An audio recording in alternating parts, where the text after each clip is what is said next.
Hello again. I hope that you enjoyed Module 1 and now welcome to Module 2. This module will focus on the conceptual foundations of green industrial policy. The global economy is following an unsustainable path. While unprecedented growth has been achieved since the Industrial Revolution, this has come at a great environmental cost. Natural resources have been exploited and ecosystems degraded at an unprecedented rate. Pollutants have accumulated in the biosphere. The expansion of human activities combined with our inefficient use of resources is threatening global biodiversity. 30 to 50% of species may become extinct by the middle of this century. And most importantly, the burning of fossil fuels has greatly increased the concentration of carbon dioxide in the atmosphere. As a consequence, global mean surface temperatures are on course to increase by 3.7 to 4.8 degrees Celsius by 2100 compared to pre-industrial times. This will have catastrophic effects for all life on Earth. Given the scale of these challenges, we need rapid transformative change towards an economic model that is low carbon, resource efficient, and inclusive. And this will affect all economic subsectors. And for some of these subsectors, this change will need to be radical and fast. Yet, many policymakers are still hesitant to take the measures needed. They fear this may be too costly, or that competitiveness will be lost if other countries continue to pollute. However, even if we leave the utmost urgency of avoiding planetary crisis aside and look only at national economic benefits, a wait-and-see attitude may risk losing future rewards. Greening industries and the economies in general does create a lot of new business opportunities. The trends towards going green is now well underway. For instance, more than 60% of new investments in power plants worldwide are in renewable energies, no longer in fossils. The automotive industry is now undertaking a serious shift towards electric cars while anticipating a phase-out of traditional combustion engines over the next 20 years. More and more industries are developing new reusable and recyclable materials and concepts for the circular economy. Supermarkets, fashion and food companies are increasingly demanding that the suppliers comply with environmental standards, and there are many examples of that sort. All of this is happening at full steam. The European Union recognized these trends when it put the Green New Deal at the heart of its economic strategy. So it's the firms and government that do not adapt that will face competitiveness issues in the future.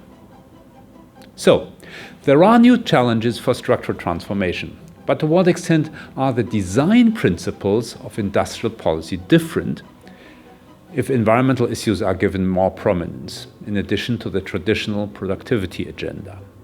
Well, the basic principles are the same, but green industrial policy has to deal with some additional factors.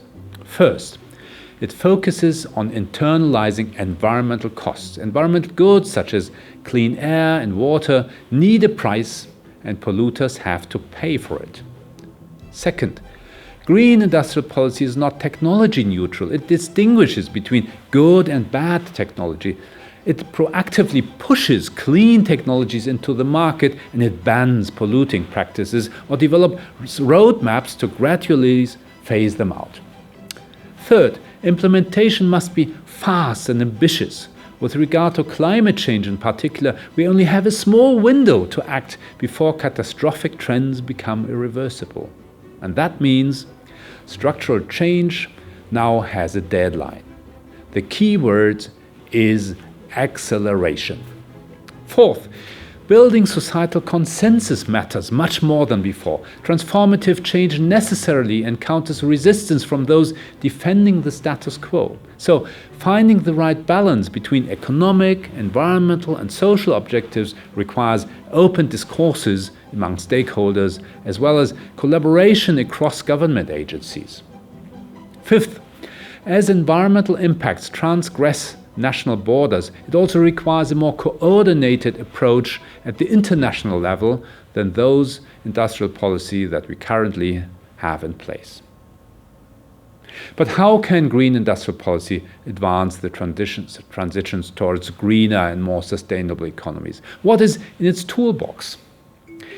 In this regard, green industrial policy makes use of a number of specific policy instruments. These include tradable pollution certificates, where eco-efficient companies can sell pollution rights to other firms that have greater difficulties to adapt, or bonus-malus systems that tax polluting technologies and subsidize clean alternatives.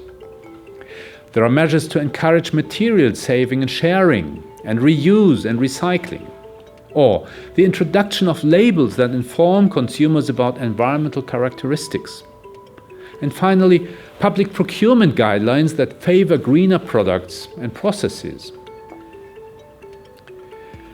These instruments, all of them, need to be applied without sacrificing human well-being or adding economic distress to the poor and the vulnerable. We will revisit some of the key policy instruments that can be used in green industrial policy in Module 4. There is now increasing evidence that green industrial policies can have direct economic benefits while pursuing environmental objectives at the same time. For instance, Denmark and Germany were among the first countries to transition to wind energy and are now the leading producers and exporters of wind turbines. China anticipated the shift from fuel cars to electric mobility, and as a reward of being an early mover, it is now the market leader and the world's leading producer of electric cars and buses. Or, having set ambitious national targets for renewable energy, Morocco's wind parks along its west coast now produce the world's cheapest electricity. This opens up lots of opportunities to co-locate other industries there. Well, with that, I will leave you to your detailed studies for Module 2. Good luck.